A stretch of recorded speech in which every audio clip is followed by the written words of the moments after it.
Welcome to the Executive Function Brain Trainer Podcast. I'm Dr. Erica Warren. And I'm Darius Namdaran, and we're your hosts. Sponsored by the Executive Functioning Coaching Assessment, a quick online assessment that uncovers challenges and develops personalized strategies for success.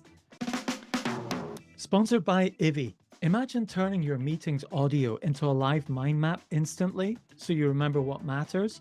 Well, try Ivy for free now at ivy.app. That's IVVI.app. Hey, Darius, nice to see you today. Nice to see you as well, Erica. What are we going to talk about? Let's talk about executive functioning coaching.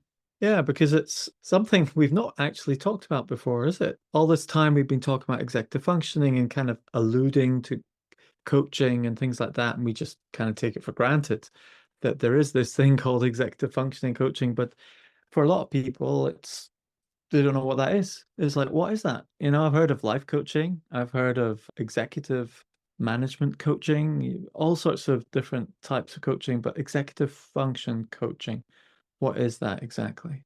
So where are we going to start? How would you define it? I guess I would define it as really teaching people about self-management.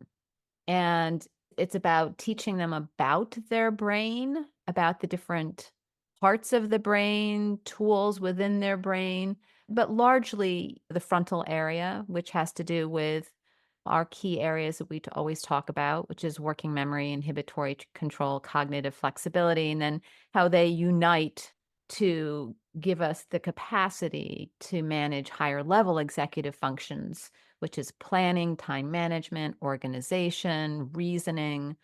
But to me, it's really the foundation of learning.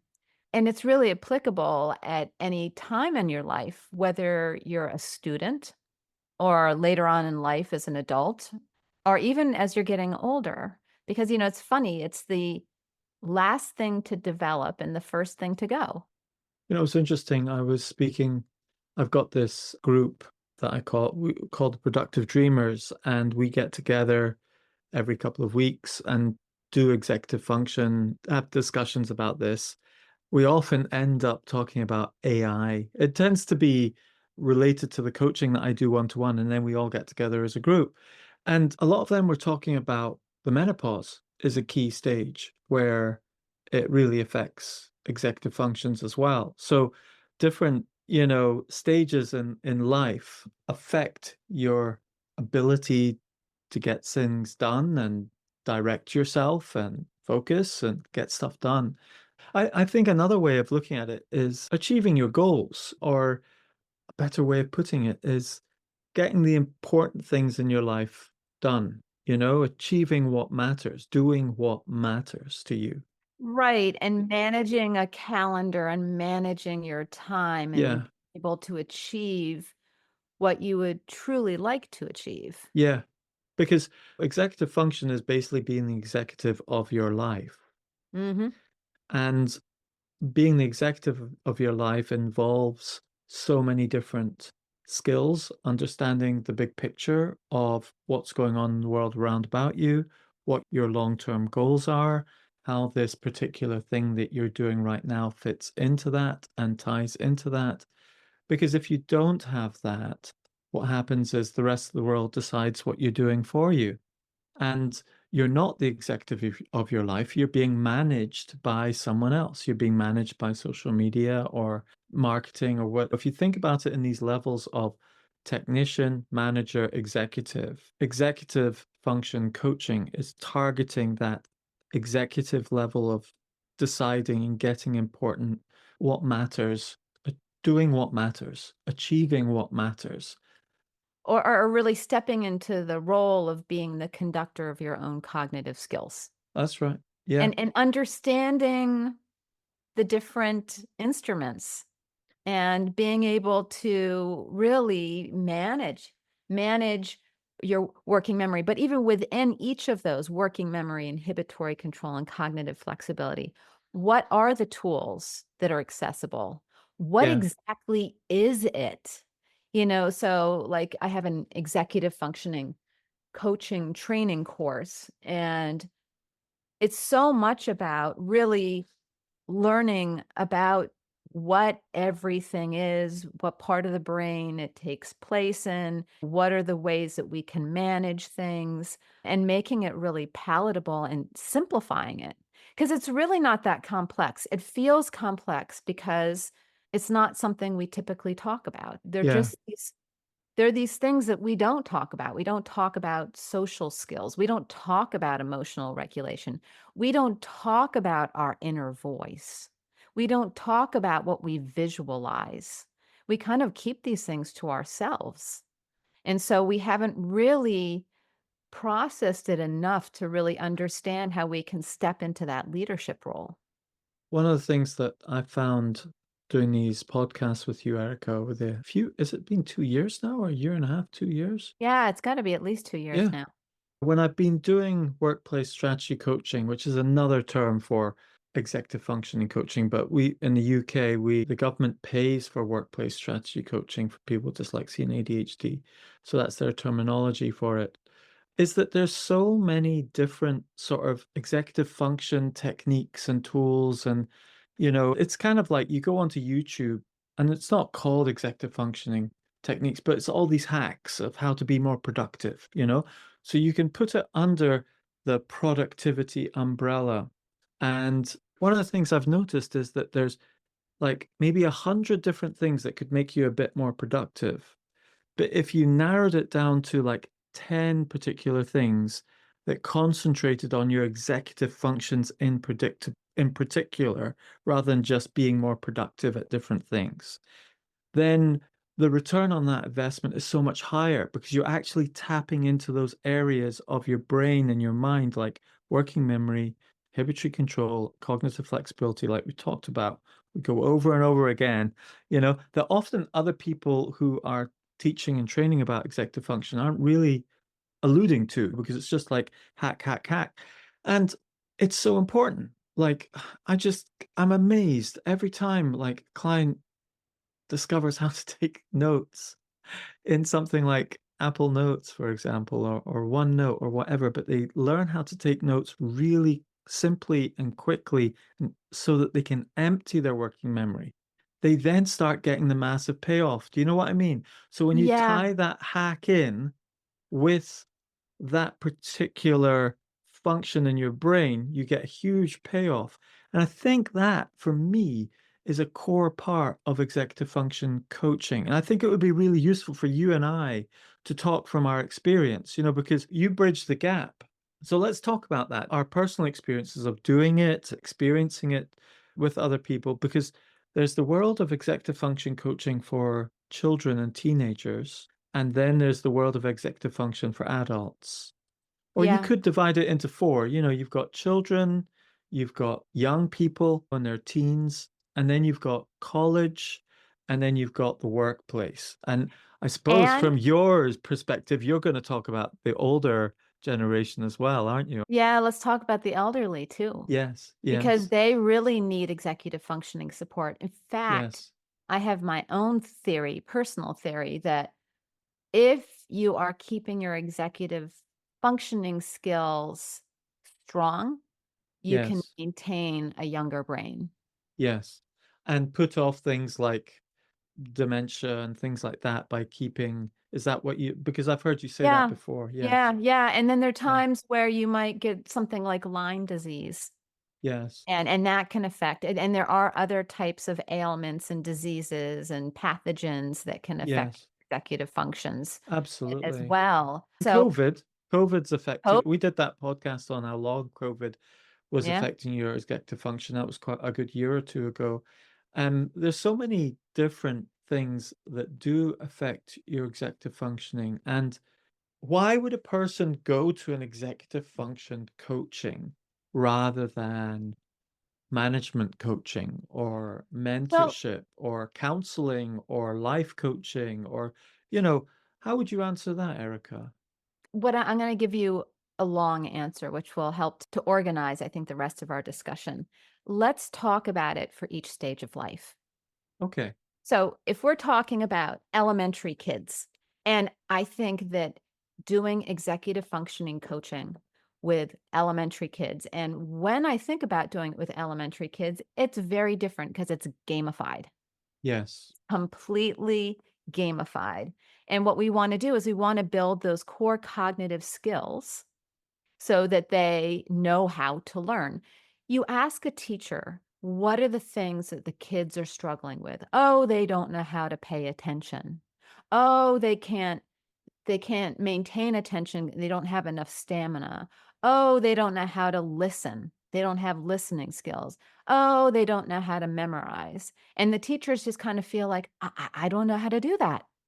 I don't know how to do that because it's not really taught to teachers how to do those skills. And many of the teachers, unfortunately, not all, but many of them don't understand the brain. They don't even necessarily understand what these terms are, what they mean, when in fact, it's really not that complicated. And once you understand it, then you're not kind of in the back seat. We live in a culture where, if you're angry, people don't really know how to move through it. They don't understand the fact that really emotion is a chemical in the brain that only lasts 90 seconds.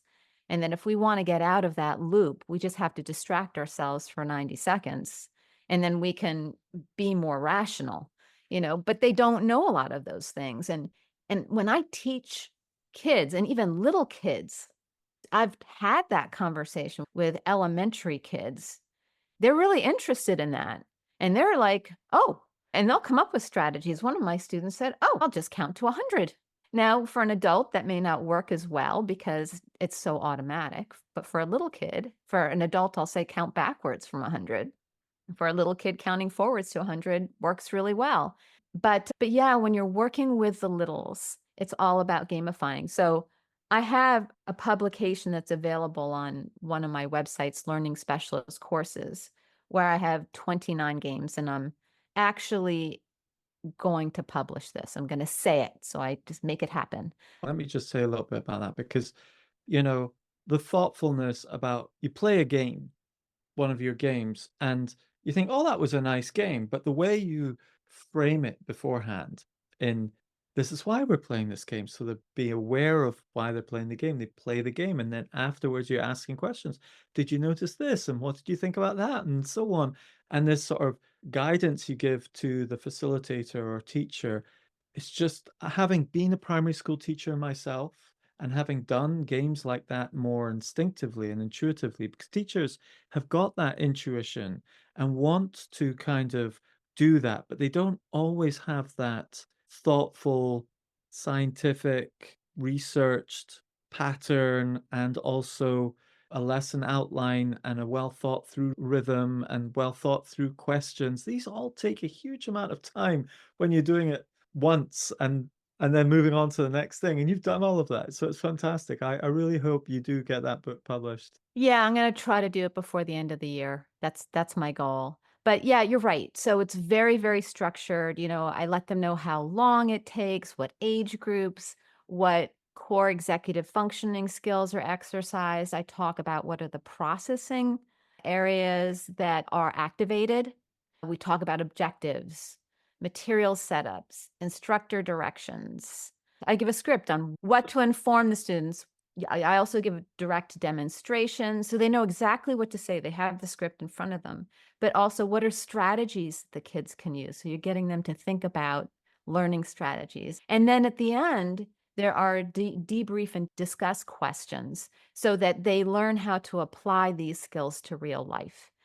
I think Yeah. the key thing is that about executive functions, okay?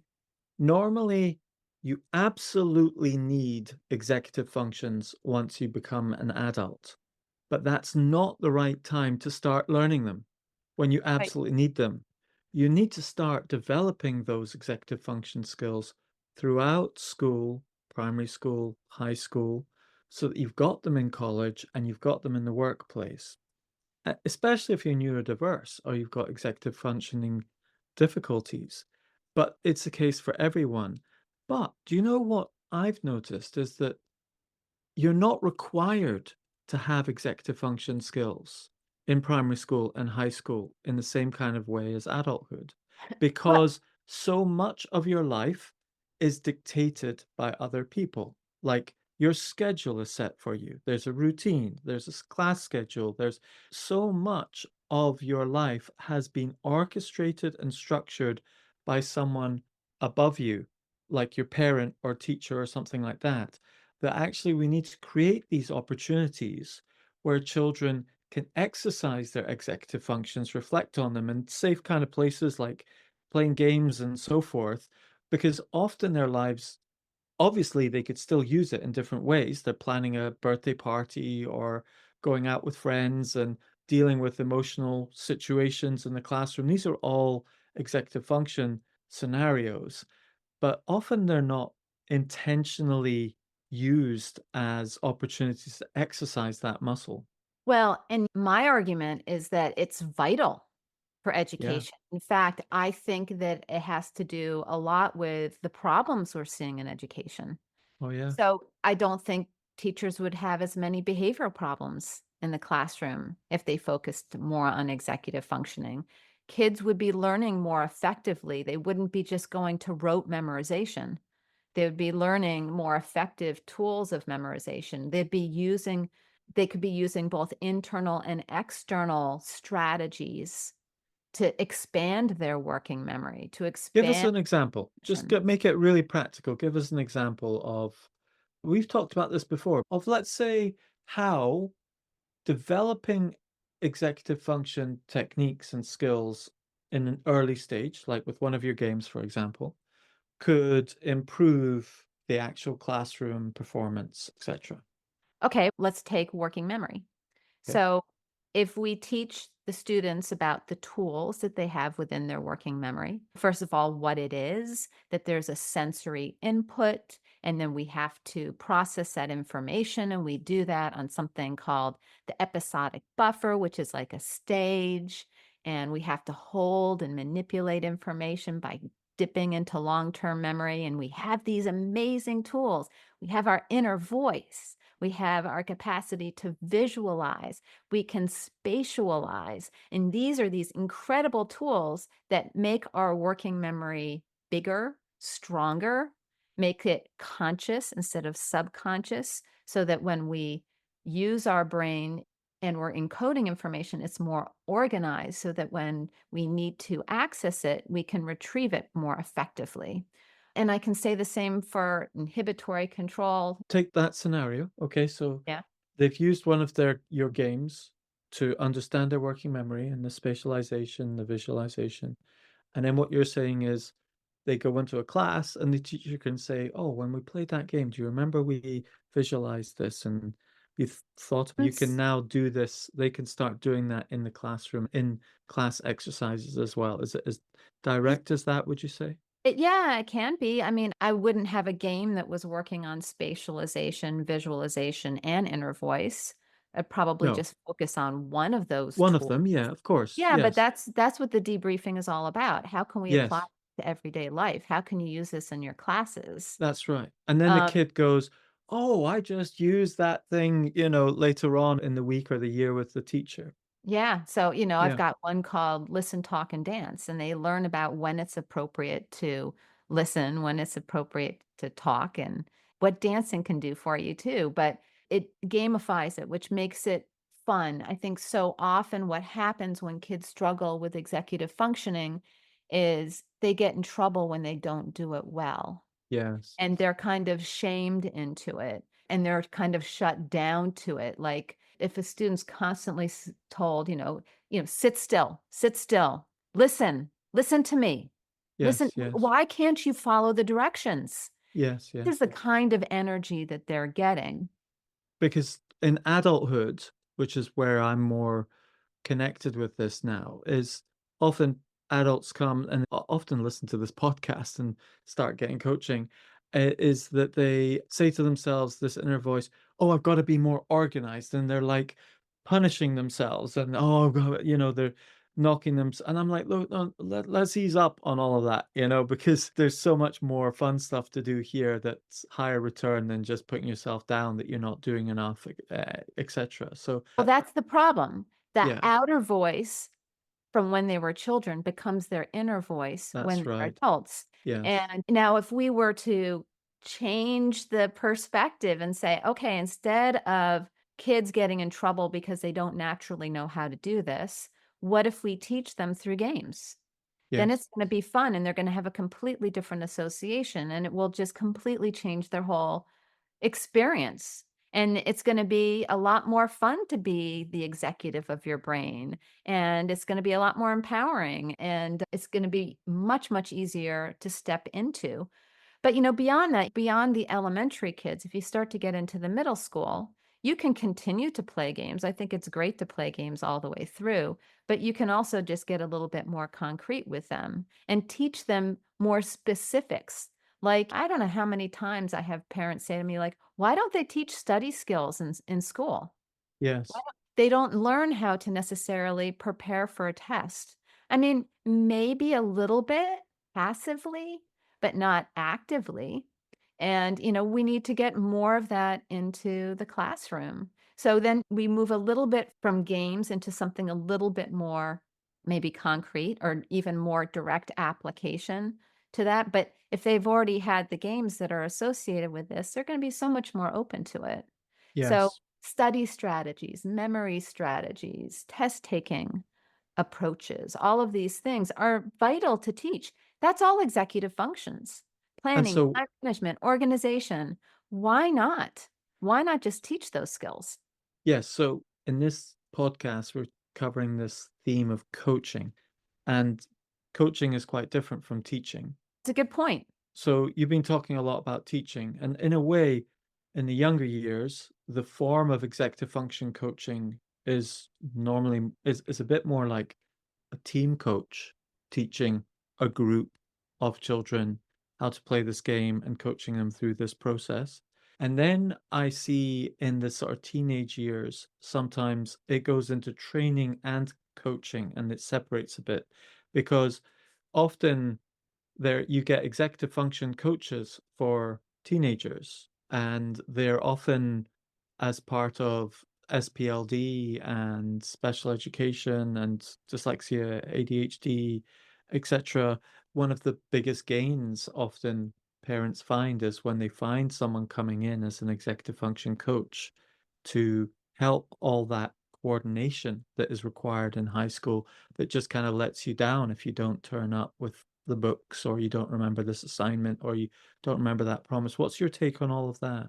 It's kind of funny. I mean, one of the things that I'm noticing is that people become teachers because they're really good at executive functioning skills most of the time. Mm, And I find that a lot of teachers just really struggle with understanding how anybody could have difficulty with executive functioning skills.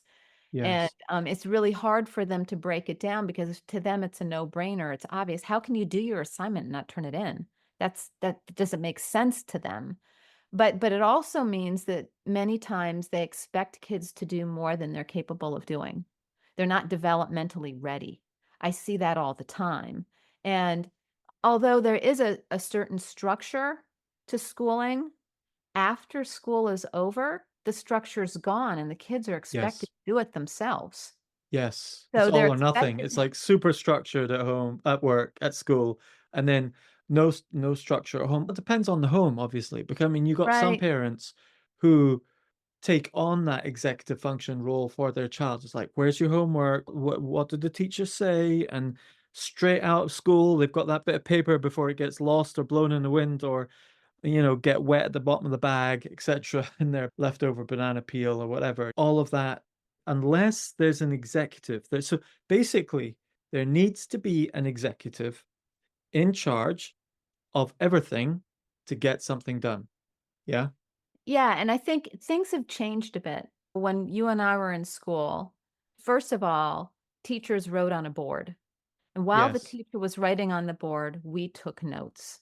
And then Yes. when they were finished writing, we were finished writing and they talked about it. Now teachers throw up a slide and they're talking over the slides. And the Yeah. kids are supposed to write and listen and consume, and many of them can't. Yes. And the teachers are going too fast. So that's one piece. The other piece I wanted to talk about, let me think about what was that? Yes, the teachers also used to make us write our assignments down. They would make sure everybody had written their assignments down in a planner, on a piece of paper, whatever. They would make sure everybody turned in their assignments at the beginning of class. There was a lot more structure than there is now. Now, Mm, because everything is done online, there's a real lack of structure. The kids aren't writing down their assignments, so they don't even know how to do that. I mean, I have that's so interesting. many parents that are like, "Just use this planner," and the kids are like, "I don't know how to do that," or, "I don't have to, the teacher does it for me." So Yes. in some ways, the teacher's doing too much, and in other ways, they're not teaching enough. Yeah. But I'm seeing so many kids just not really know what to do, and, they really just don't know how to take on those soft skills that we were really taught. We were really taught how to write down all of the things that we needed to do, and that's not happening anymore. And then you go from high school, where now you don't even have a planner, it's just all on the website, although not all the teachers are good about recording the assignment. Yes, that's it. So some Yes. of them are saying wanting you to write it down, and some of them are wanting you to look on the internet, and it's a little bit of a it's difficult. It's very difficult. They're kind of caught in that transition of moving from paper to online.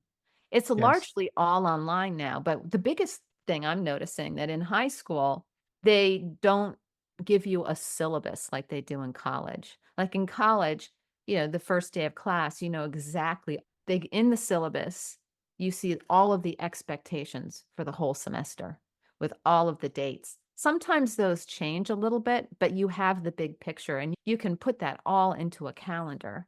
But for kids in middle school and high school, they just get the assignments when the teachers choose to give them the assignments. There's nothing really very structured about it.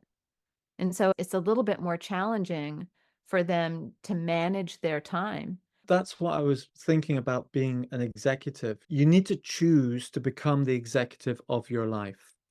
Okay. Yeah. Not everyone is actually the executive of their life. But You they know, don't a know lot, how because 'cause we're not teaching on that anymore. and they don't know how. And we've got to teach our children how to be the executives of their own life. Yes. And one way of becoming the executive of your own life is you take control of your calendar. You're like, instead of someone saying, "Oh, it's on my calendar over here," you're like, "Right, I'm going to copy it. I'm going to have my own calendar." You know? Right. Like I think like children, teenagers need to have their own Google Calendar. If it's on the classroom calendar, fine, you just copy it, put it onto your Google Calendar. If there's a assignment, if you're going to go for a field trip, if you've got a geography class at a certain time, if you're going to meet your friends at a certain time, if you're going to go and do some music practice, if you're going to go and do a concert. But I've got a big but for you, and this is what I hear from my students, but the teacher changes things, so I have to use their calendar. Now Yes, what but should happen from my point of view is there should be a school calendar with all of that, but you can add your personal stuff into it as well. Because it's really important that it's all in one place. it isn't, it isn't. No, my take on that is you create a Google Calendar. Everyone in the house has their own Google Calendar. Billy, Mary, Mum, Dad, Granny, whoever. We all have our Google Calendar. We share it with one another. And you can see each other's calendar. If the classroom has its own calendar, whoopee-doo. That's great. You can view that calendar and see it in there from a teacher or whatever. But the point I'm making is you don't make your executive choices dependent on the other. You take responsibility for it yourself rather than being managed. So there's Right, but executive thinking, there's management thinking, there's technician thinking. So the yeah, technician looks to the manager to tell them what to do, the manager looks to the executive to tell them what to do. And at this sort of high school stage, they're kind of like, I'm managing my life, but I'm not the executive of my life. The teacher's yeah, acting like an executive. But it's at that point you can choose to become the executive of your life and to sort of in parallel execute your life with the teacher or right, parents. Do you know what I mean? You have yeah, your own calendar, irrespective of if anyone else has it. You have your own to-do list. You have your own note-taking system. You have your own way of working that is independent My feeling is throughout high school, they should be passing more and more responsibility to the students. And that's what Yes, I'm not seeing. I'm seeing this huge difference between high school and college. And I hear teachers saying, we're preparing you for college. And my feeling is then your last 2 years of high school should be you managing your own calendar. absolutely, It's really, absolutely. really important. They should have a syllabus. They should give Yes, them a syllabus and then teach them. Yeah, teach them or coach them at that point, right? Because it's funny, teaching, coaching. I really like coaching and I like coaching with children. It's very different. It's almost like the difference between andragogy and pedagogy, right? In pedagogy, you're assuming that the students are a blank slate and you have to give them the content. And yeah, andragogy, which is adult education, you're really facilitating learning. yes, But what I'm understanding is that kids really prefer a facilitated learning approach yes. much better, and they're going to be more engaged. It actually enhances executive functioning training and executive functioning skills. So let's fast forward. Okay, we've Mm, talked about children, we've talked about teens, and let's just talk about adults and jump over college for a moment yeah. as a counterpoint. So, someone who's listening to this podcast is maybe saying, what is executive function coaching? Because that's really what we're talking about. What is executive function coaching? Why would you do it? What's its difference? What I've found is when you sit down and do executive function coaching, and I do it, and I think you probably do something similar, is you take a certain principle, like working memory, and you explain this is how your working memory is working. It's like filtering information, but it's a small spotlight on a stage. There's only a certain capacity before you push one actor off if you put too many in there. So they've got to go to their relevant places quite quickly so a new act can come in and so on. Otherwise, it becomes a huge mess and gets backed up. So how do you do that?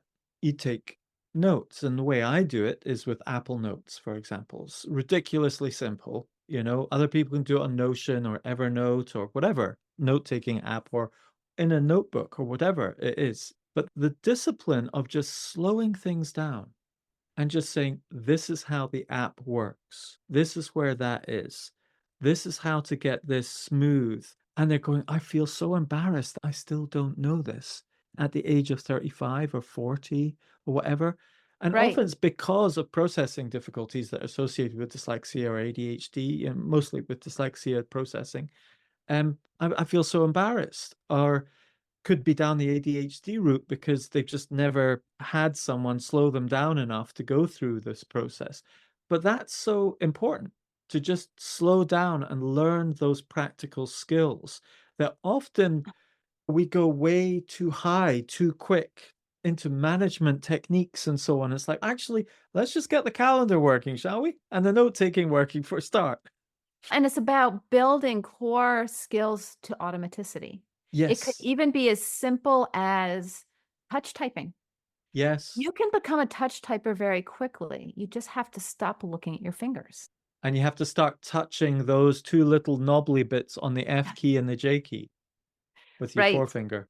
F and J. So, yeah, it's building certain core skills to automaticity and also being aware of what are the areas that you're a little weak on that you want to strengthen. So, if you say, I'm not very good at memory, oh, great. So, let's use memory strategies. And that is executive functioning. And that is all, to me, that fits under working memory because you can use those tools that we discussed inner voice, visualization, spatialization to expand it. And you can also learn how to use external devices. Now that we have technology, there are Mm, lots of technology tools that can hold information for us so that we don't yes. lose it. And that's so much about coaching. So, coaching Mhm. is, to me, it's really about okay, what is it that's getting in your way? I agree, and that's so true. It's that detective work, isn't it? To just It is. reflect on, and it's often, so I suppose if you characterized it about things getting in your way, okay, you could be thinking of counseling as something getting in your way in your past. If you think about psychological counseling and so on in that therapeutic sense, there's often emotional things that are getting in your way and your past that's getting in your way. You're right, and times you have to go there. I mean, I'm Yes. getting trained right now in internal family Yeah. systems. I'm using that right now with an 11-year-old. Yeah. So the point here is that this principle of things getting in your way, okay, Yeah. applies to other types of coaching and other types of one-to-one interventions, things getting in your way. And what I found about work executive function coaching is it seems to me there's like you've got like therapeutics, counseling, and then you've got life coaching, and then you've got executive function coaching. And executive function coaching tends to be a lot more practical about the processes and systems. Life coaching tends to be a lot more around the goal setting and sort of looking into the future. And coaching looks at things that have counseling, looking at other things that are getting in the way. And each one's looking at things that get in the way of your goals at a different level and a different paradigm. Right, I think of executive functioning as really efficiency. Yes. How can we be as efficient as possible? And I really like your terminology that you've used here before, making difficult tasks easy. Yes. You know, how can we do that? What tools can we use? You know, how can we become conscious about the things that are getting in our way? Because if we Yes. become conscious about them, we can reframe them and we can come up with new ways of approaching that are going to be uncomfortable initially, but eventually we can build those skills to automaticity. What I'm just amazed at though is how quick a result you can get with some basic executive function techniques and tools. It's just like Oh, it it's sometimes these just light bulbs that staggering, go isn't off. it? It is. Staggering. Like I'm sitting with clients who are like 40 years old, and I say to them, "Look, I'm really sorry, but we're going to do something really, really basic, and we're just going to go through how you take a note. Can you show me how you take a note?" And they show me how to take a note. I go, "Let me just show you this technique and that little technique and that." And I go, "Oh, right, yeah." Have you ever thought of maybe taking a photo instead of writing that down? And you can add it straight into your notes rather than your camera roll and it getting lost in your camera roll and you're scrolling through it and add a few keywords so you can search it and find it. And like, gosh, yes, that would be good. And all those Yeah, little tips and tricks and trick hacks. yes, but the key thing is it's not like because what I find is on YouTube, you can go in and you can find so many hacks that can just increase you just a little bit, and they're a bit seductive, but you don't make them automatic eventually, really, a lot of them. But if you can find just those few things that you become automatic at that make a huge payoff when you consistently do them, it's incredible. And because I've met people who have gone to psychotherapy, who have gone to life coaching, who have gone to all sorts of different kinds of coaching, and then they come and do a few hours of workplace strategy coaching, and they're like, "I can't believe how less stressful life is now that I've got a Right. place to put all my thoughts. They're no longer my thoughts anymore." It's as simple as that sometimes. It's so interesting because so many people say, "All right, I'm interviewing lots of executive functioning coaches. What's your program?" Oh, And I say, yeah. "My program is that I have no program. I don't believe in Oh, programs. wow. Otherwise, I'm forcing you into my system. You might Yes. have a square peg, and if I'm trying to fit you into a round program, then what I'm doing is I'm forcing you to be less of yourself." Is that what people do? Is they phone you or they ask you what your program is? They What kind ask of me what's my program, and I always say I don't have a program. I create a unique program for each of my students or adults because it's a matter of it's not about making sure that they fit into what I want to teach them. And yeah. that's why coaching is so important. And when I went back and became certified as a coach, it changed my whole approach to teaching and working with all ages because you really let them guide you. Yes, yes. It's like, being a detective, isn't it? It's like you're between the 2 of you, you're kind of like, "Let's find what that thing is that's getting in your way, and let's clear it out the way." The term I've used, if I've often called myself one of 2 things. For the little kids, I say I'm a magician because 'cause I'm Okay. gonna teach them tricks and hacks on how to make learning easier. And for older kids, I often say that I'm a personal trainer for the brain. That's why we started this podcast, was the personal brain trainer podcast. Yes. Right. So Yeah. both of those are kind of executive functioning, but we're wrapping them in something more appealing for that age group. And what do you call it for adult? Are you doing much adult executive function Yes, coaching? and I love it. Yes, Tell executive me more functioning. about what you're doing with adult executive functioning coaching. What's your process? You know, how does it tend to work? I don't have a process. I don't have a Yeah, program. I create yeah, something unique. yeah. So it has a lot to do with first, I assess what are their best ways of processing. Okay, So yeah, I have we've an talked about assessment that. that they Yeah. take, and if I once I can see what their best ways of processing are, I accommodate that. So if they're very verbal, Yes. ask a lot of questions. If they're very visual, we use a lot of visuals or use visualization or we do drawings. But it's a matter of accommodating their way of processing first. Then it's coming into a session with an open mind and saying, "How can I best serve you today? Yeah. What's getting in your way?" What do you One of the questions I ask for is I say, "What's been the main pain point this week or the last That's few a great weeks? What's your question. main pain point?" And they go, "Been finding it really hard to take payments, for my business, particular counseling business or particular type of business." And I'm like, "Okay, that's gonna be interesting. Tell me more." And what we're looking for is, like, how do we turn it from hard to do and flip it to easy to do instantly Yeah, by working with the way their brain works, right. not the way. And I think the key word is the deletion of should, you know? Yeah, I yeah. was doing this with a Quit client. shitting yourself. Quick shooting yourself, because the client comes in and they say, "Oh, yeah, yeah, I don't know if you can help me with this, but I've got a real pain point with the payment how I take payments, and there's lots of admin, and I have to follow up, and I have to check whether this person's paid it or not, and I'm really terrible at it, and I should have got this sorted out by now, 15 years in the business or whatever." And you're like, "Whoa, whoa, whoa, hold on a minute. Let's just take away the should, shall we?"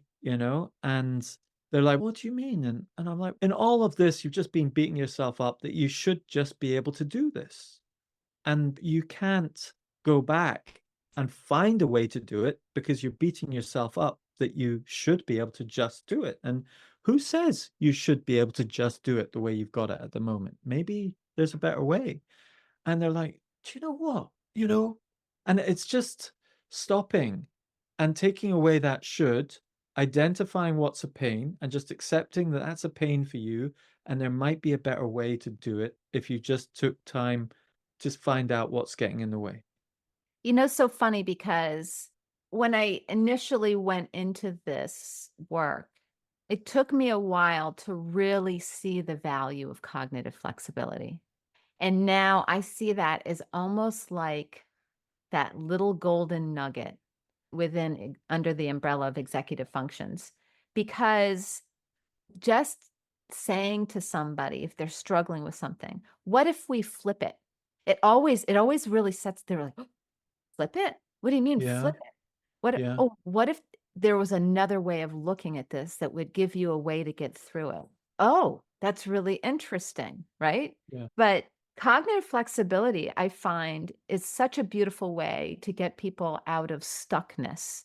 And it can be such a fun activity to do with people where, okay, so what would be your wife's or your husband's perspective on this? Oh, okay, what would be and you can come up with very creative things. What would be the perspective of your cat?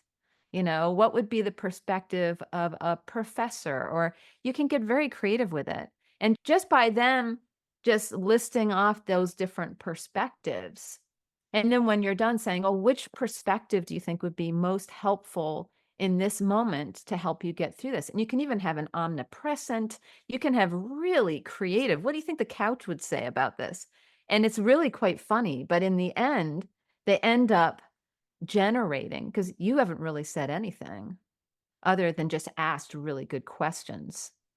I mean, I really do find that for the vast majority of people, even children, the answers, it's amazing to me how much kids know that we're not tapping into. And my goodness, when we honor them as intellectual beings that have valuable thoughts and feelings, then they become voracious learners. But when they're made to feel like they don't have anything of value to add to anything, they shut Yeah. down to learning. Yeah. So coaching and andragogy really to me is not just for adults. It's for everybody. Yeah. And it follows these principles of asking questions and eliciting different perspectives and responses until you have a 360 and decide what the next best step is. And I find that what the most important thing that I can do is step into a place of open-heartedness and compassion before each session. So I let go of my own personal agenda, and I just really am fully present with an individual so that we can fully meet their needs, and it has nothing to do with my needs.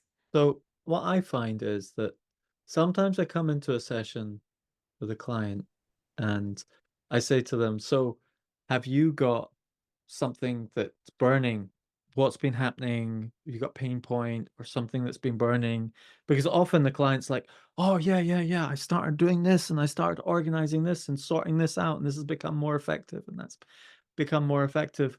I have to say my focus is not on efficiency, it's on effectiveness. I love the word effective so much more than efficiency. You know, that's Oh, that's really you well, it's both of you them word are really important. yeah, you word use that word efficiency. I suppose I have an allergic reaction to efficiency sometimes in Well, that what about if it's effective first and then it's efficient? So yes, I suppose so. Yes. you change the order of it. The most efficient thing is the most effective thing. It's like often so I think sometimes if you focus on efficiency, you normally lose effectiveness. If you focus in on effectiveness, you don't need to think about efficiency because effectiveness is actually the goal. I want to create this effect to the maximum degree possible. That's the goal. But sometimes Interesting. people think about efficiency as the shortcut towards effectiveness, and that is not true.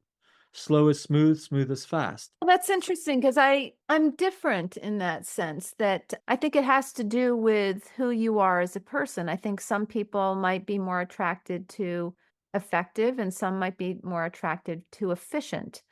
I suppose so. If you have a really difficult time with time management, if time management is your major executive functioning problem, then we want to think of efficient ways so that you can manage your time. I could argue it both ways, you know, I could You can because argue it take for both ways. example, so what I've seen whenever often in the first session with a client, they're got a nervous kind of a nervousness to them. They're like, I think this is going to be a good idea. I'm not sure if this is going to be a good idea. I'm a bit worried and a bit anxious because Ah, they've yeah, got two things in their mind. yeah. Number one, normally they're saying, I need to become more organized and I need to become more efficient. And then I go to them and I say, I'm not here to make you more organized and I'm not here to make you more efficient. I'm here to do one thing to make you more effective because you have been beating yourself up Yes. your whole life for not being organized and not being efficient, and that's why you're here. And actually, that's the problem. You're not trying to be more organized, you're not trying to be more efficient, you're trying to be more effective. And the moment you start accepting the way your brain is and the way you are, you start being more effective. So you could have a very inefficient calendar, okay, of the day, but did you have those 2 really important meetings in place to meet Erica, to do this with your wife or whatever it is, you know? Yes, I did that. Well, that was effective because they were the 2 most important things in the day, and nothing compares to that. That's effectiveness. So it's a psychological thing in many It is a ways. psychological thing, and I think I figured it out. I think that I've always been really good at executive functioning. It's never really been a problem for me. So Right. efficiency doesn't trigger me in a negative way. Yes. Yes. Now, but for somebody that struggled, if anybody has struggled with executive functioning, then they probably have been labeled at some point to be inefficient. Yes. So then Disorganized. right.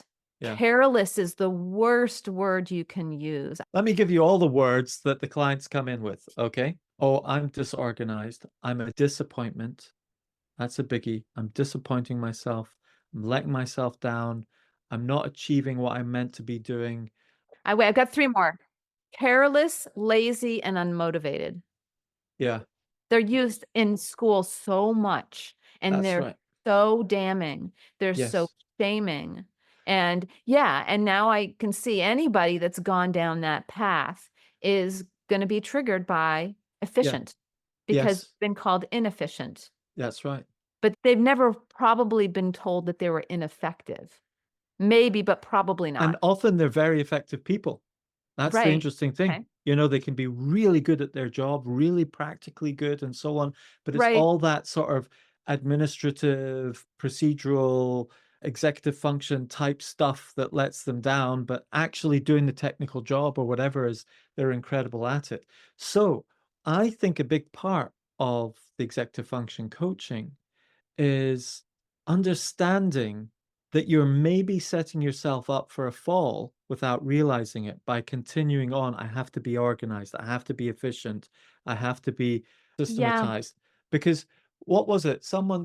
I say to my clients as a bit of a joke, most organization systems are designed by organized people for Yeah. organized people. Right. I don't know who said that, but basically, my approach is I'm a disorganized person teaching disorganized people how to be effective.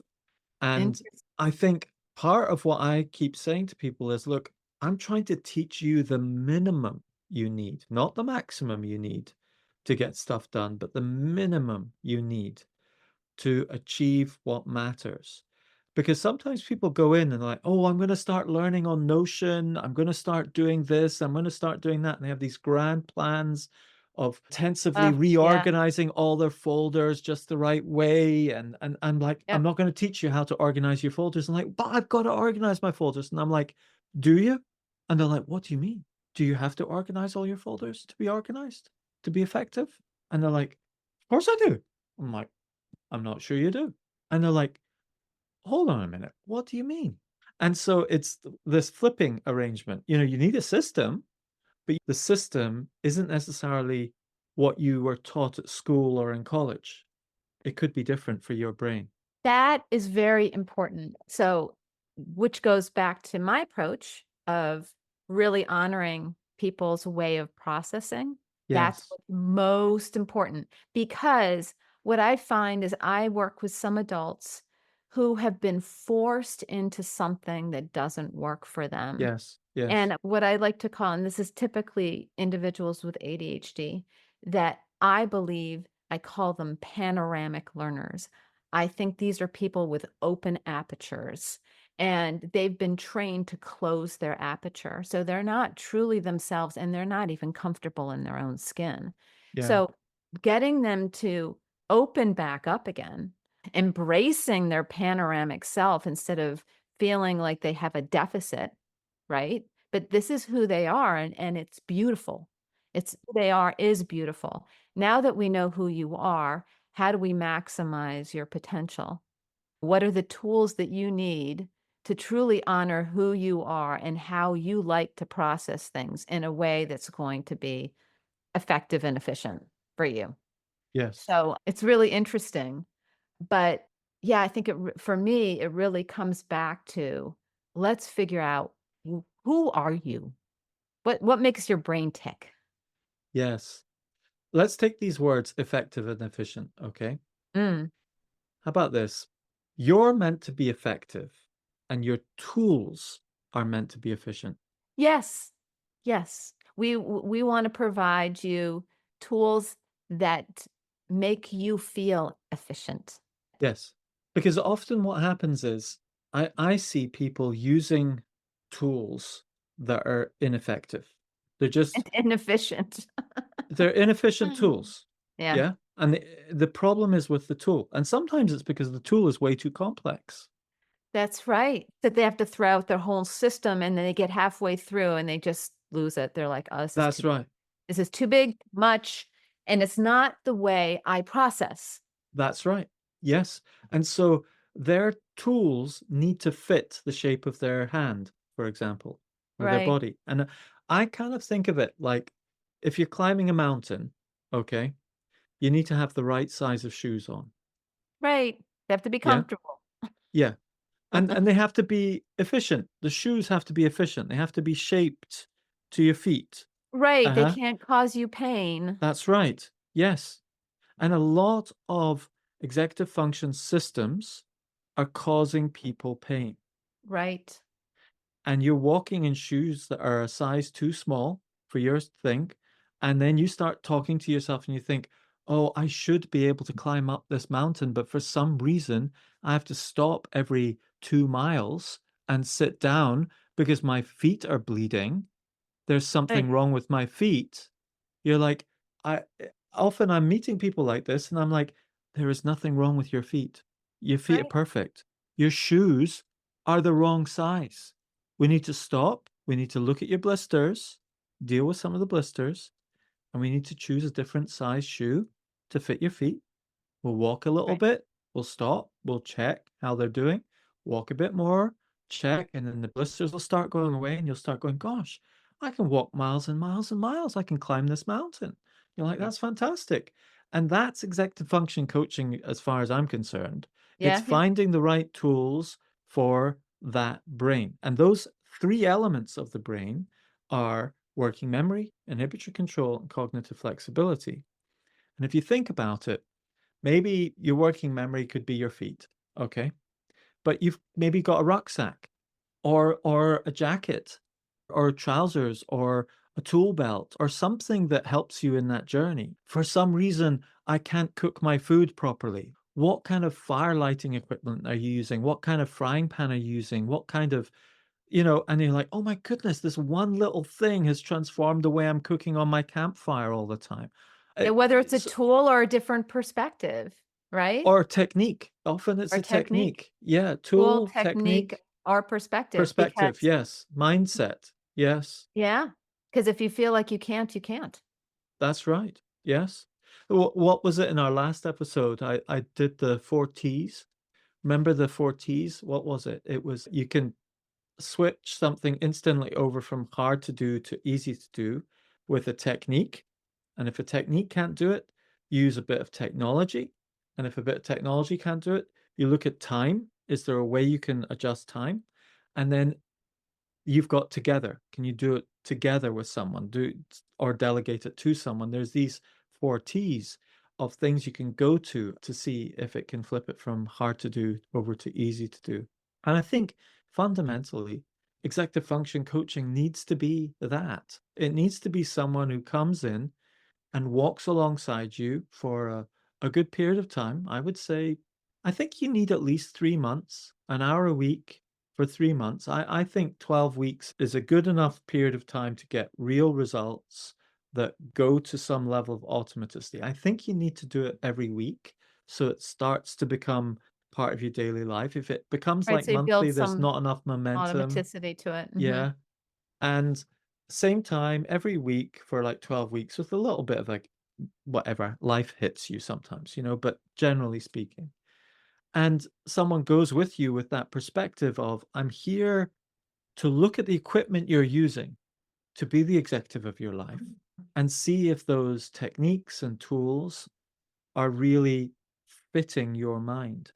Yeah, yeah. I know you and I have talked about sometime in the near future how we wanna offer groups too, because there's something to that togetherness Oh, for a lot yeah, of that people. is really good. You're so right. I mean, I think wherever you are in the world, getting someone to be an executive function coach just for like 3 months to just sit down, look at your system. And I would say it's really important to look at your system of how do I take notes? How do I make maps? And how do I set goals? you know? Or I think of it as taking notes relates to working memory in terms of emptying your working memory and capturing all that information. Mhm. Making maps is about how do I get everything onto one page. And it's not necessarily mind maps. It could be a Miro board, it could be a Canva board, it could be Mhm. anything. But how do I get everything onto one page so I can see the big picture and Mm. get the big picture?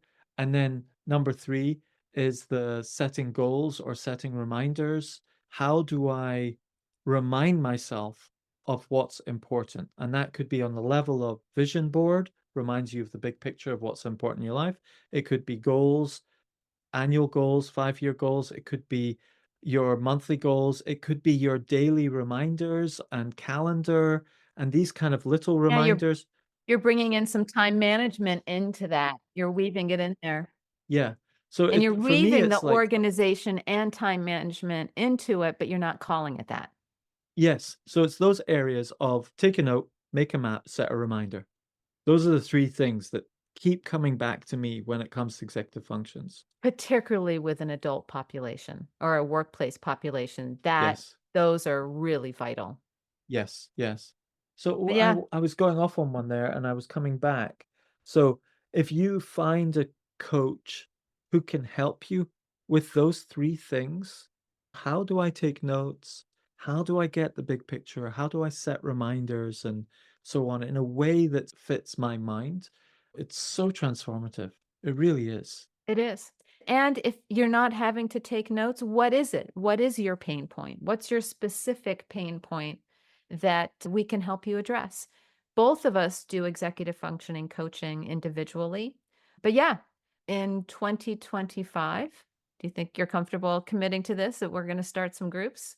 Oh, yeah, yeah, I'd love to do it in 25. Once Ivy has been launched and is out there and people are using it for taking notes and so on, Oh, I can we're really gonna have concentrate on the so group much coaching. fun. Yeah, the group coaching is gonna be a blast because then we'll really have community, and there's something to doing this work in a community. Whether we have Yes, specific communities, maybe for people that struggle with attention or others, there maybe even some that just have struggle with cognitive flexibility. Maybe we'll break them down into key areas. But there's also something interesting about working with people that have different needs under that same umbrella because it really helps yes, you to be more flexible in understanding and being compassionate with other people around you. Because, you know, yeah. it's so easy to push what's easy for us onto other people and not understand why it's not easy for them. Isn't it interesting, even between you and me, you're naturally organized and I'm naturally disorganized. I've had to sort of up my game to get some sort of basic level of organization that's only a fraction of what you've got. And you've had to become aware of your competence and become consciously competent at what you're unconsciously competent at in order to show people how you're doing it, you know? Well, And it's interesting. I just have different executive functioning issues. but you've created so many coping strategies over the years, you know, like you've described them. I mean, this isn't just you're automatic at them, but it's not because you're automatically good at it. You've actually come to an automaticity of it over many years of But, training yourself. sometimes you might be living with somebody that has wildly different needs. So I'm just recently faced with this of living with somebody that's a last minute person and I'm a first minute person. You are, yeah, yeah. And Must that's drive you nuts. very, very, very, very difficult It is. because you have completely different needs and you go about doing things in completely different ways and it can be super challenging. But by doing this work, you really do develop compassion for people that process differently. I think I really love doing the groups. I And do too. it's interesting listening to the people in the group that have experienced one-to-one coaching and then also the group coaching is that they love both because they reinforce one another. So in the group coaching, what often happens is I sometimes worry that I'm saying the same thing over and over again, you know, like I've just taught you this or coached you on this one to one. And they're sitting there going, oh gosh, you know, Darius taught me this one to one. But they're saying, they're like, "Gosh, this is so great because I can just sit back and listen, and it's not focused on me, and I hear the information in a different way." And Yeah, just by hearing people's reactions to it teaches me and makes me think, "Gosh, yes, that's right." When they said such and such or asked that question or whatever, you just absorb it in a different way. you do. You absorb it in a very different way, for sure. And I think one of the surprising things with executive function, the people who are attracted to executive function coaching are those who obviously don't have naturally good executive functioning skills. Yeah, yeah, yeah. And so they're normally finding automaticity difficult as well, becoming automatic at something, which has huge advantages, as we said. It keeps you more creative, it keeps you more flexible, cognitive flexible, etc. But you drop some really valuable habits that could serve you well. And so often coming back to a group where you get reminded of something, you'll go, gosh darn it, I really should use AI to proofread that email or whatever. And it's obvious to them they've done it 5 or 10 or 20 times already, but they forget and they go, oh yeah, I've got to do that for tomorrow and I'll use that. So there's sometimes you just need that social reinforcement and inspiration. And that's why you and I are so interested in doing a group together, Yes, because we have to do it together. we hit things from slightly different angles, and what might my approach might resonate with one person, your approach might resonate with another, but it's just giving you another menu of options. But it's fun because I love working with you because we always kind of take each other. We climb off of each That's other right. to new Yes. heights and new Yes. realizations, which is really exciting. And that was part of the purpose of this podcast is that to have an excuse for you and me to share our different perspectives from different sides of the world. You're in America, I'm in Scotland, different age groups even. At the time, I was working with adults and you were working more with children, and now we're kind of actually probably gonna meet more with the students. We didn't College talk about students, college that's what students. I We'll mean. we'll do College and one. university students, that's a Yeah. whole 'nother set of executive functions, and it's like, I've seen it in my daughters, or my daughter especially. She's like, "Dad, I've spent, like, years now just building up my ability to do stuff in life, make sure life works and so on," and it's so true, especially if you're a bit neurodivergent as well. And we're now moving into it. We've moved into this technology age, and now we've got AI, and we have to embrace these external tools, tips and tools. And the other thing that's so confusing is that there are new tools coming out constantly, old tools that are falling by the wayside. And so we have to be cognitively flexible enough to be able to say, oh, here's a better tool. Oh, wait, oh, Yes. here's an even better one. But the good news about this is when we learn something new, it keeps our brain young. If we're always using the same tool all the time, then we're not growing as much. Are you saying to me, Erica, that I've got to get let go of Apple Notes at some point? Well, who knows? Maybe, who knows? I know, who knows, who knows? Who knows? Ivy might take over Apple Notes for me. I don't think it'll ever happen, but who knows?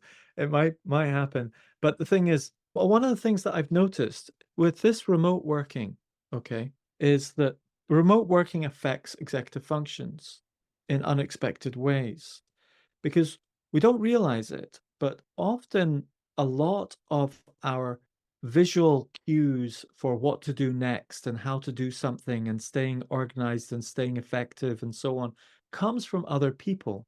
Like someone stands up in the office and goes and makes lunch always 15 minutes earlier than you. That's a visual cue. Gosh, I better get up and have lunch. It's been a while or whatever. Someone goes to a meeting or they have a conversation and there's a lot more serendipity and natural organic interactions and so on. Whereas now being more remote and students as well, like students are meeting in a lecture before the lecture, they're like, have you done that assignment and so on? And like, oh no, I haven't done that assignment. Oh my goodness. And maybe they run quickly to their dorm and pick it up and hand it in or whatever. All Totally. of that kind of jazz. Yeah. Yeah, I All of think that's gone so for so many people, and they have to put in other systems in their place that are much more intentional. And it's a huge effort to actually replace those social, unconscious, unseen systems with much more intentional ones. Sponsored by Ivy. Imagine turning your meeting's audio into a live mind map instantly so you remember what matters. It's ideal for students and managers with dyslexia or ADHD. Try Ivy for free now at ivy.app. That's ivvi.app. Sponsored by learningspecialistcourses.com. Courses and resources that support educators and coaches. Thank you for joining us at the Executive Function Brain Trainer podcast. Check out our show notes for links and resources and follow us on social media.